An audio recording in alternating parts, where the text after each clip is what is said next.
Okay, my name is Rick Gosha. I'm the director of the Office of Mental Health Research and Training at the University of Kansas. You know, for me, recovery is just something very simple. It's having a life worth living beyond the mental health system that brings meaning and purpose and a positive sense of self-identity to the person. You know, my view always kind of in the whole field of mental health is that we actually get more simplistic. How do we outreach people, engage with them, and help them live that life that has meaning and purpose to them? When we think about our own model, like with the Strenghts model, it's a couple very simple tools.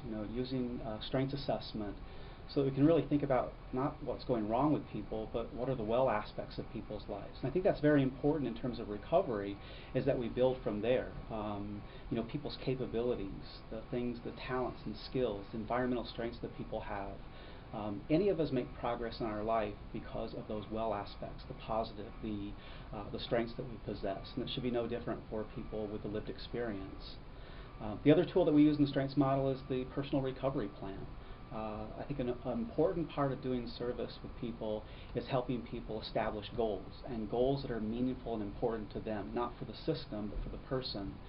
And then helping people make actually steps towards it, so that we don't pay lip service to people's recovery, but we take them and value it and cherish it. So if a person says, what's important to me in terms of my recovery is to go back to work, then how do we start making steps towards that?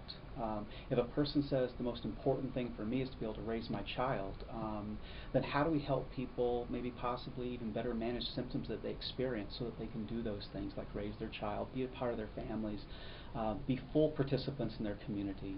So there's lots of things that we start looking at in terms of recovery. We always have to question ourselves, is it making a difference? So I think everything that we should look at is look at outcomes, look at data, talk to actually people who are in the system and say, is this helping you? Is this helping you move further in your recovery? And so that's what I think the essence, of recovery for me is, that start to look at our common humanity. Whether you're a professional or a client, we're all part of that same community. We invest ourselves in that area, we're going to do a lot to help further recovery efforts in the future. So thank you.